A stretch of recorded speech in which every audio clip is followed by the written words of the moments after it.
Amr bin As itu panglima terbaiknya Muawiyah. Rata tahu Ali jak perang nanti. Mergo Amr bin As ngerti Ali senengane perang. Tapi Ali kan di pengapesan. Disebutkan Roma wa wajah itu jarine mergo ora tau roh aurat. Kamane ora tau roh aurate wong liya. Bareng Amr bin As mek kalah terus udah mlayu Ali.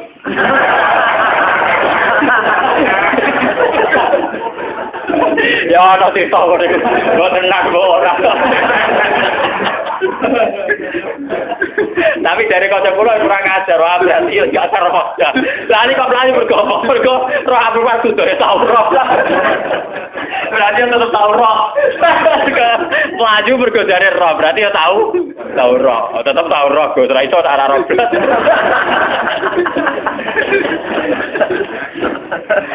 Maaf ya udah kurang ajar. Mana kalau di guyonan, Gus, kalau nanti kita ke itu ya. Kados makan kewan-kewan sing bahaya kok ada haram kena apa? Sale mangan ulo ada haram dari bangsa. Ya biyen, aku itu mau apa nak diharam. Ibu di halal kan malah ulontek, malah ramah kewan berbisa. Perak sih. Ya misalnya tikus halal kan gak ono wabah tikus kan. Ya perak jawab.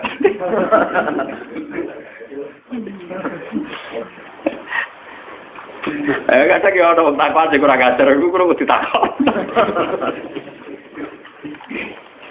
Padahal Tuhan itu punya strategi itu yang menjaga ekosistem di alam raya ini ya karena itu. Umpama rano tikus, rano ular, rano apa. Misalnya populasi tikus itu terus banyak ngalahi jumlah manusia. Kayak gambaran fiksi-fiksi film barat. Opera manusia kalah. Lah nek ulane mbok entekno ora ono sing mangan tikus. Nanti populasi tikus luwih akeh timbang manusia. Entek itu malah. Napa? Tapi tak halal kok tak pangan. Lho jumlahe ku luwih akeh mergo ora ono sing mangan. Wis kadung luwih akeh kowe sing dipangan. Itu memang repot ya, menyangkut hal-hal begitu itu memang repot. Tapi semenjak ngaji ini sampai anak bahwa ternyata Islam di Aceh sampai Cina, bahkan sampai teng Samarkandi, Tashkent, teng Bukhara, Azerbaijan, Tajikistan, itu dulu itu barokahnya konflik semua. Bahkan ada Islam di pedalaman-pedalaman semenjak Islam di Demak Bintoro Mapan, kemudian mulai pangeran-pangeran konflik, kemudian menyebar. Ada yang moh nenggone keraton jadi resi. Ono sing dadi ulama, ono sing dadi pangeran di kampung-kampung.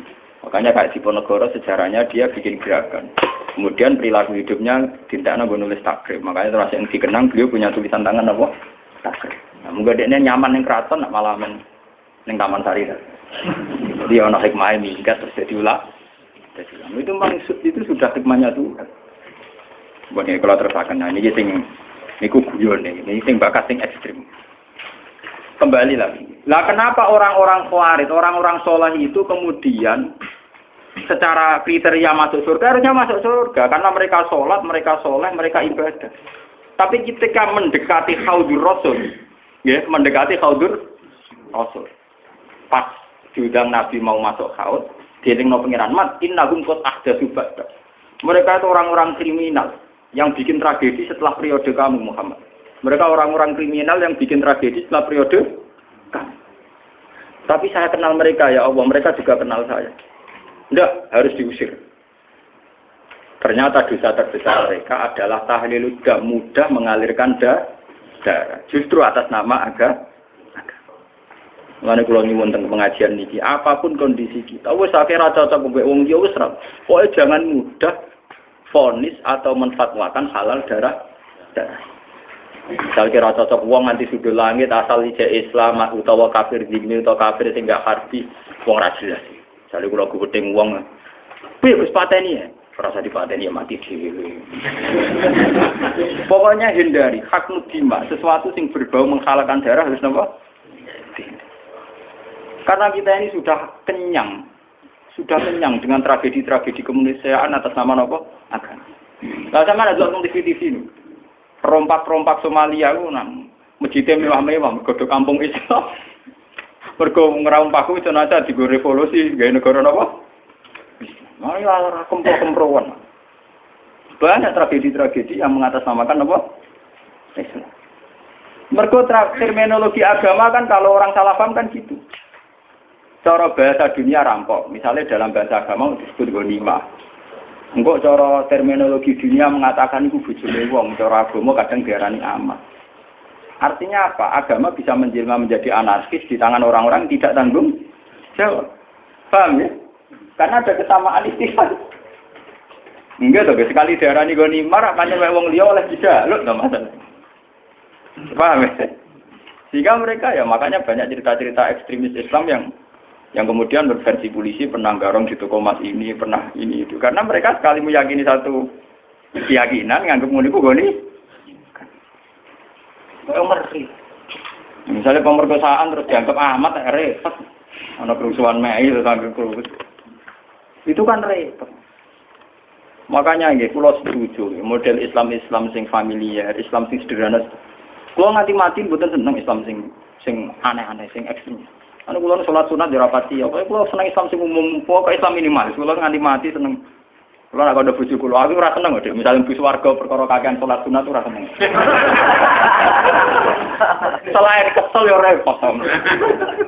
Aku ben mlebu swarga iku mergo pangeran niku bak Islame kok sederhana, iku apik kok jaga stabilitas. Kok jaga apa? Kok repot. Marudin rahmat Allah Jembar mlebu swarga kok syaratnya kok repot. Nek kadung rahmat Jembar mlebu swarga sing syaratnya mini.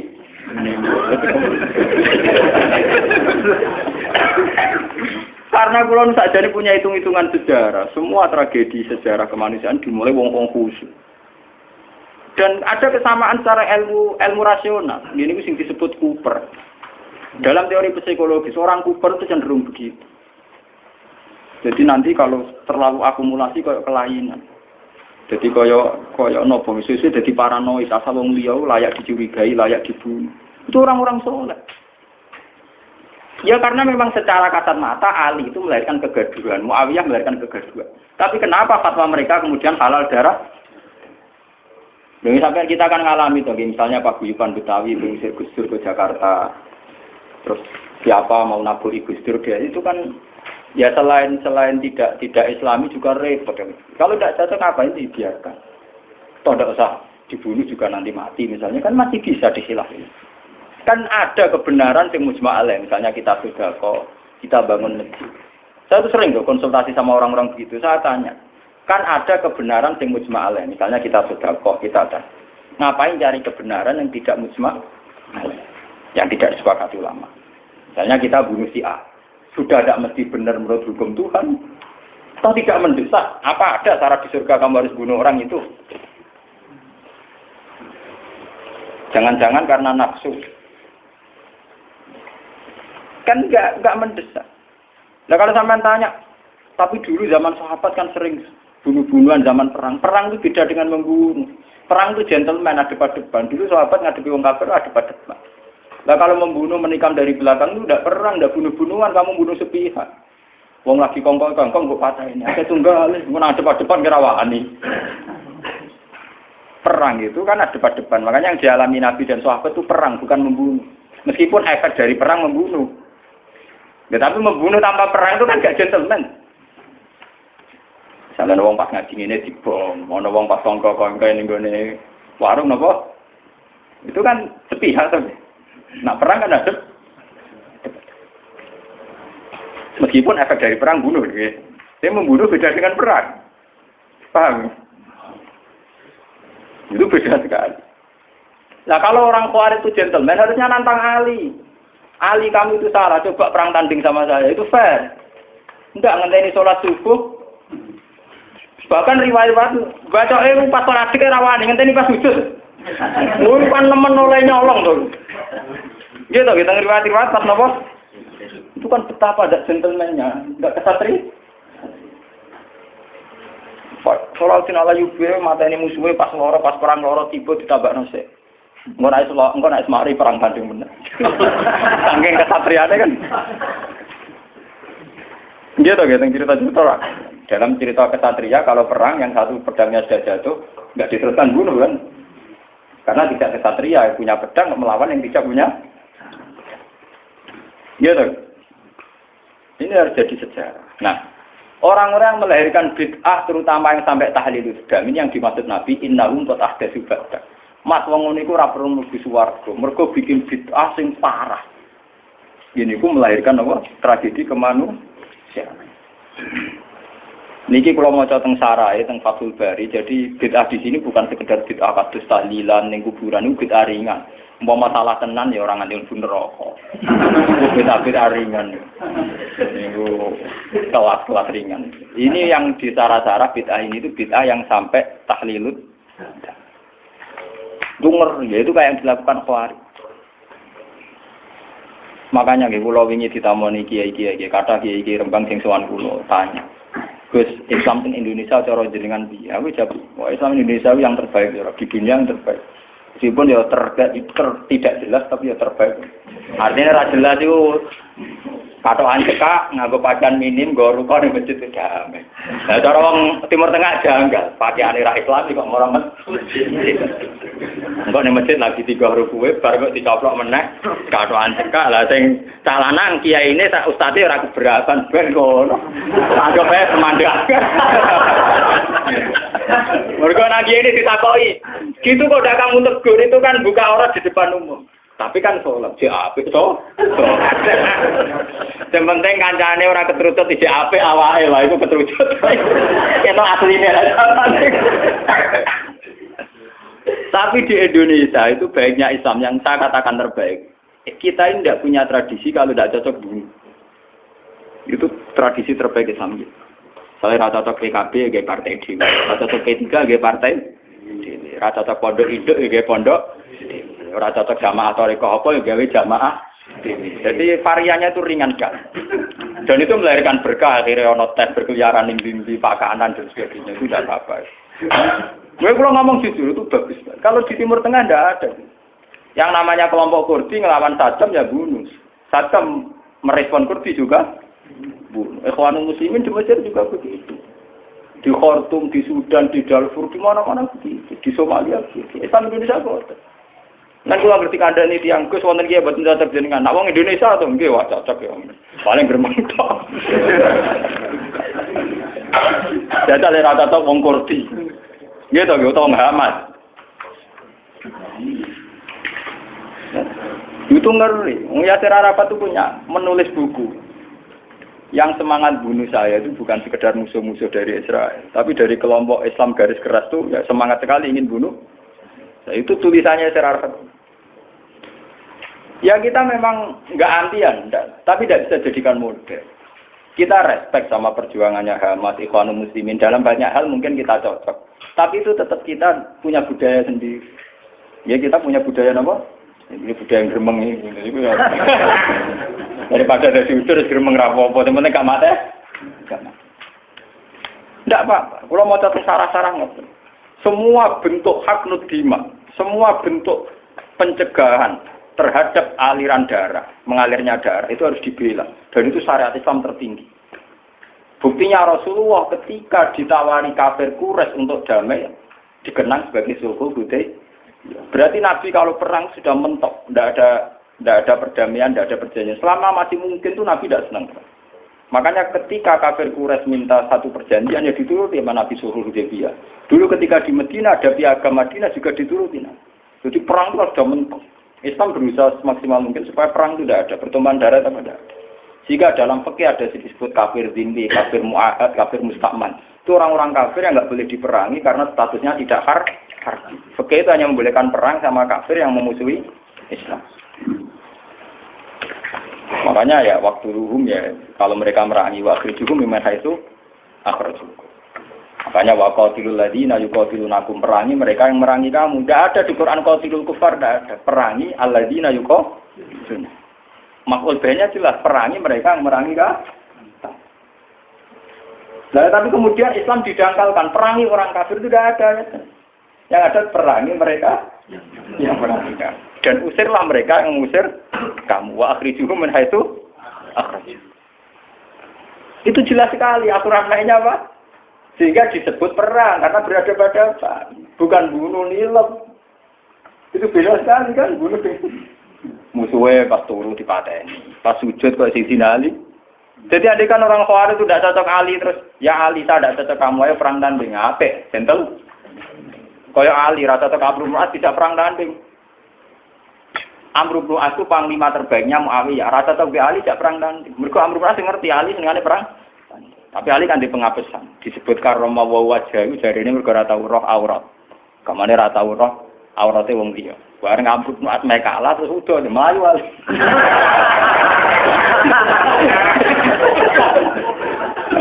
Ya ana sing tau niku. Mboten nak ora. Tapi dari kanca kula kurang ajar wae berarti yo gak karo wae. Lah iki kok mlayu mergo roh Abu Bakar kudu tau roh. Berarti tetep tau roh. Mlayu mergo jare roh berarti ya tau roh. Tetep tau roh Gus ora iso ora roh.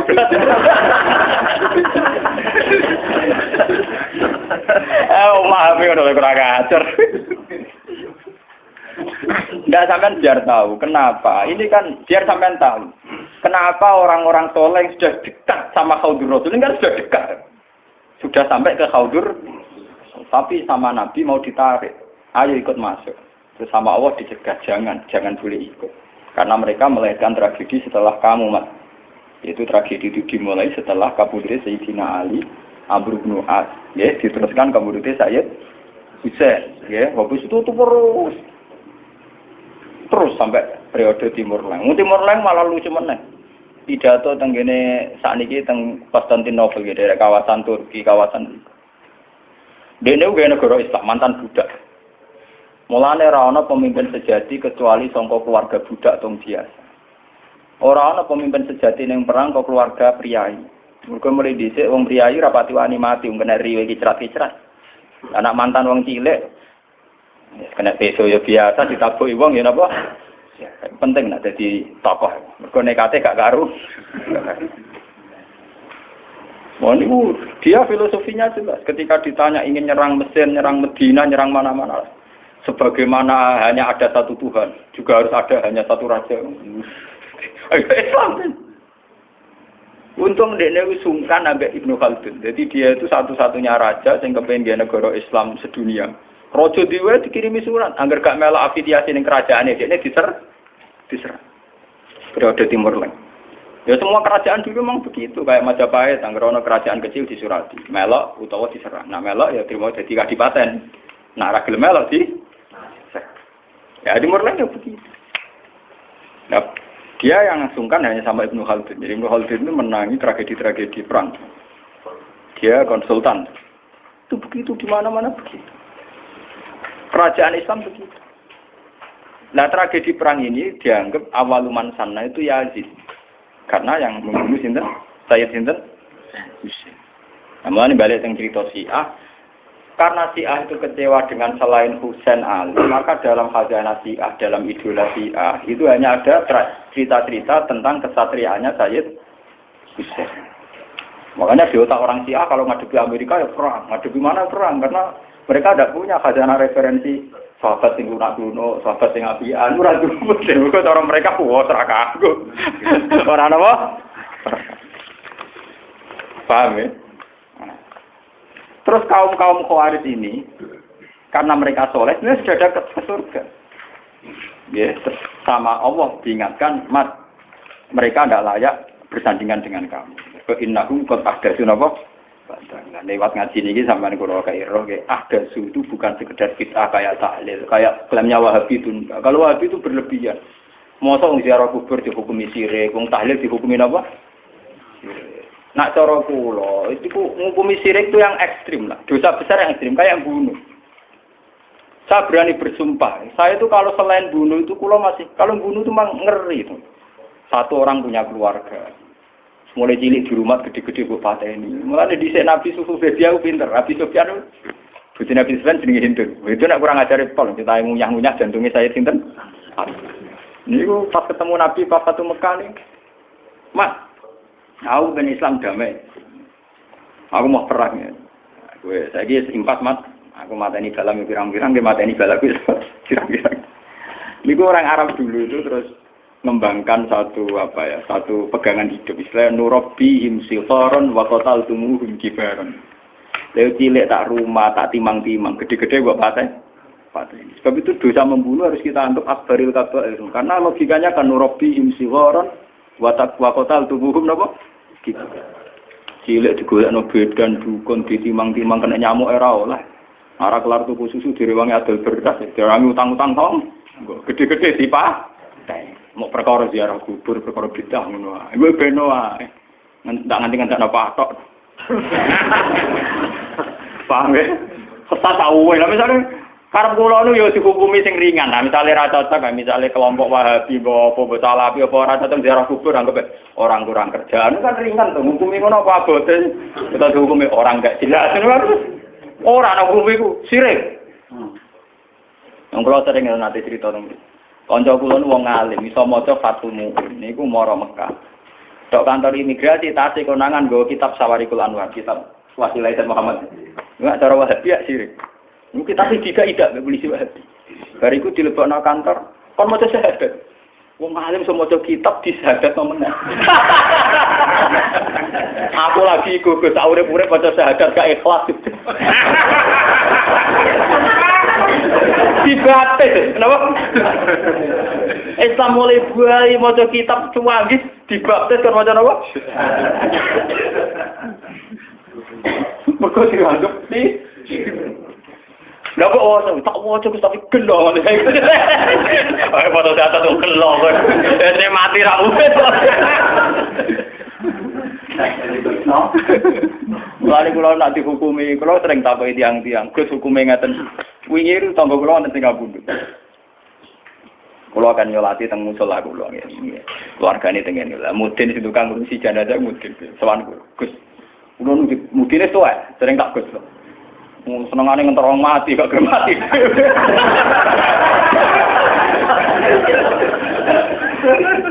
Akhirnya rakalan kula, sering sowan kula.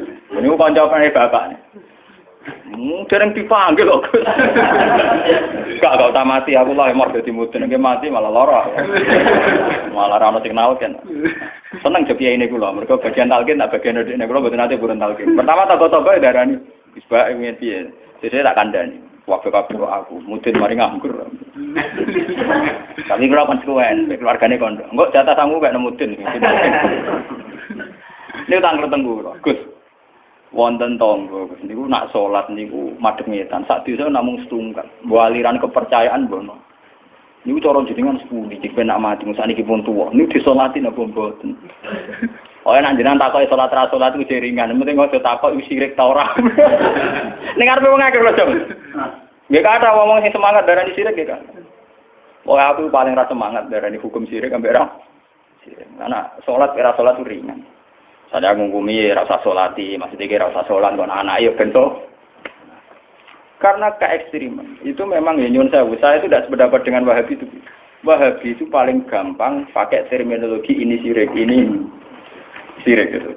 Boleh bilang aja kayak ahli sunnah. Ahli sunnah itu kan ringan kalau ngukumi orang. Gendul, fasik itu kenapa? Gendul. Jadi arah tasak baik uang, misalnya uang tukang zina hukumnya fasik gendul. Misalnya uang tukang garang penjahat, dan kayak gampang. Wong tukang dino, wah WTS lonte, pokoknya dia mau ngukumi sirik, akhirnya di istilah wadah, malah ada istilah stok istilah wadah. Mereka gedari bahasa sirik, gedari bahasa apa? Oh, no PSK, oh lonte. Jadi hukumnya apa? Ya lonte orang no hukumnya, hukumnya apa? Wong tukang maling penjahat, bajingan, wong najilah itu. Nama tapi boten, pokoknya dosa sirik, apa dosa apa? Padahal lagi hukumi sirik, itu keputusannya Tuhan ekstrim. Mergo inna wa la yaghfiru ayyushraka wa taruhane sirik dosane ra kena disebut. Lah nek dihukumi liyane sirik kan mlebu wae biru maduna. Lumayan. Lari jawab ora ngoten. Nek sampean takokane urusan salat cara salat, iku tak jawab gampang. Nek keyakinane sampean sampean ra gelem nyolati ora usah salat. Mboten Gus kula anut jenengan. Nek jenengan dimenyolati kalau nyolati nek boten. Nah, kan ringan. Nah, ringan cocok kok. Pokoke aku dadi kiai sing fatwane sing bagian ringan. Aku niku nak teng daerah-daerah saya kadang misalnya sisa-sisa aliran Dharma Gandho, aliran Kejawen, macam-macam atau sekuat atau sehingga setelah ada Islam pun ya masih banyak. Dulu itu kayak agama Shinto di Jepang, terus di Iran sendiri ada Azdajirda, ada agama Ahroman Yazdan. Itu dulu kan menjadikan matahari itu tolok ukur. Karena matahari itu adalah dianggap sinar dunia. Makanya sejarah Ibrahim melawan kemusyrikan yang kaumnya, nggih falamaro asamsana kok bazikotan, melawan penuhanan matahari. Nah dalam teori kayak di Jepang, di mana-mana itu kan matahari dianggap sentral. Sehingga dulu itu ukuran sholat itu yang ngadep matahari atau tidak. Ini sejarah. Paham ya? Karena matahari dianggap sentral. Dianggap kayak semi Tuhan, sentral ini. Sebab itu ngendikane Nabi, ojo sampai sholat ketika matahari baru terbit. Juga jangan sholat ketika matahari mau terbit. Saking susahnya Nabi melawan tradisi mendewakan matahari. Sampai Nabi ngendikan, fa'inna huma kornas seton. Fa'inna hatatlu kornas seton. Karena sudah mendarah-mendaging dulu orang ketika periode sebelum Masehi sampai setelah Masehi menganggap matahari itu sumber sinar, sumber segalanya, sumber kehidupan. Sehingga dulu orang itu kalau orang Arab, ini pun malah kan orang Arab itu nak ngitung ini kanggo srengenge. Iku ketok nak wong Arab yen jahiliyah tenan, yen ate syirik tenan. Orang Arab itu kalau darani timur itu kan masyrik. Nak darani kulon mas. Terus nak darani napa mriki budi? Kidul. Kidul iku napa janubi. Napa? Janubi. Sing kiwa napa? Simas. Iku nunjukno nak kemungkinan apa dalam otak orang Arab itu bayangan wong madhep ngetan. Sehingga ukuran itu begitu, masyrik, maghrib, terus ini apa? Mereka umpama bayangane wong Arab ku madhep ngalor to ngidul, jadinya enggak begitu. Kok baleni iki? Umpama wong Arab bayangane madhep ngalor ngeten maksud. Itu kan berarti sini itu kena maghrib, sini kena maghrib. Tapi wong Arab kan carane ngukur kan begini. Jika sana punya nama maghrib, sana punya nama maghrib. Terus ini itu tidak punya nama. Namanya ini Janubi sama apa? Intinya orang Arab kan bayangannya wong nek madhep ngulon madhep ngetan itu. Paham ya kalau maksudnya? Artinya mereka menghadap matahari kan? Lah menghadap dalam sebelum ada agama tentu dengan arti nyembah atau mendewa. Paham ya? Paham ya? Itu sejarah. Jadi nganti bahasa Arabnya ketok dimulai kok bayangannya wong madhep ngetan. Ya madhep pinter. Mulane Islam antipati ana salat kok. Wae medune srengenge utawa wae dirupe. Utawa wae srengenge ning tengah. Lho Nabi sing dilawan ku ukuran srengenge kan. Kau oleh salat pas srengenge metu. Surup ya ora oleh. Pas ning tengah-tengah. Ya. Mane kula seneng kula kepada ulama kok aku sing rapati salat iki. Aku semangat tuh malah setengah itu aja mbak setan. Mun kula hitung, aku nek kadang-kadang kanca-kanca padha kiye ini tak hitung ngono. Secara syariat napa? Tak hitung. Dasar cocok. Ini pun nunjukno betapa yang namanya matahari itu dianggap sentral. Jika sisa-sisa aliran-aliran kepercayaan sing dewakan matahari itu banyak. Ya, ini ben sampean roh sejarah. Sebab itu Nabi juga melawan dengan cara itu. Zaman Nabi Ibrahim ngoten, falamma ra'asam tabazi wa tangqala hadza rabbi hadza akbar. Ketika era Nabi Muhammad ngaramno salat fil awqat al makruhah, batasannya matahari semua. Alasannya Nabi nopo? Fa innahuma tatlu'u qarnat. Iku bareng ambek selerane setan. Cara iki iku ana manane iku pas setan ngetokno sumune, ngetokno kedikjayaan. Jadi setan memprovokasi manusia. Deloklah pentingnya matahari. Deloklah betapa matahari menjadi sentral kehidupan. Deloklah matahari sebagai yang segalanya. Nah, karena matahari itu diposisikan demikian oleh wasa itu setan, orang terus menghadap matahari. Pas menghadap, karena belum ada agama, tentu dengan arti menyembah atau mendewa. Nah, Islam itu jangan sampai mirip-mirip baik. Nah, caranya ora mirip blas. Ojo go salat, ada go ngopi, tandung nggak empuh pokoknya. Paham ya? Jadi orang gunane santri-santri gereja rokokan. Ben caramu ya haram Allah. Wong haram liyane ya pirang. Cara baca kula ngoten. Gus kula tep rokok. Lah jare mu'i rokok haram. Ala Gus sing haram ra rokok tok bodoni ya haram to wong itu haram. Wis biasa Gus kalau haram. Malah parah. Sing haram ra iku tok. Apa ya kena aliran-aliran sesat itu Pak. Paham ya, jadi waktu ngaji ini sampean ngerti. Jadi saya mohon ya. Kulo ngaji bertaruh tenan di depan Tuhan. Kulo istikharah, kulo pikir. Kulo bikin paket ini kulo istikharah, kulo pikir. Memang bid'ah itu tinggal satu saja lah. Kita harus tahu. Yaitu gampang tahlil. Wis tak sampean stand gremeng ya lah. Nek ora cocok wis gremeng wis ngrasani ngajak bolo-bolo wis sing ringan-ringan. Sale ra cocok mbek mertua mantu ora sopan, ora jelas. Ngono kan ringan to. Sale mbek kiai partene itu. Maksudnya piye kok melih partai iku? Maksudnya raja, saya jelas orang melakoni kan jelas.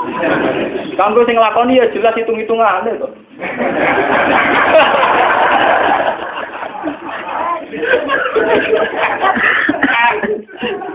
Oh, ngomongnya ora nglakoni ya ora hitung-hitungan. Kanggo sing nglakoni ya jelas. Jelas. Lan kula kertakok iku jenengan mboten derek nyalek-nyalek ta apa gak. Kalau ini tambah laris, gara-gara kalau jago peragi politik, jadi tamu kulo kayak kata, tapi tak pisau ya mereka. Aku lama, takut hukum tak jawab bang. Takut partai-partai pusolihin, anti partai dolimin. Nanti kalau tak, berarti jenengan golput, ya orang ya tetap milah, tapi separuh ya.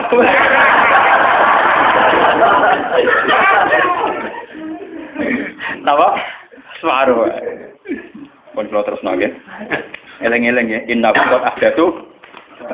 Padahal orang-orang itu sing disebut Nabi laya ridu alayya sapa aqwamun pira-pira kaum a'rifuhum wa ya'rifu. Mereka saya tahu dan mereka juga tahu saya. Iku wae akibate sumayu halu baini wa bai. Itu ngendikane ulama teng sarah-sarah itu karena mereka mudah tahlilun. Sampai jangan terprovokasi sama bid'ah di luar tahlilun itu ringan. Ringan. Ora ada akibat popo, tadi udah ngeri tuh. Mas Rukin kira lah bupati ini bojone kelaparan tuh. Wong zaman ana bojone sering kelap. Malah bupati ini. Umah parah tuh. Oh zaman ditanggung sing lanange sering kok. Parah Pak bupati ini. Harus ini repot temen barang malah repot.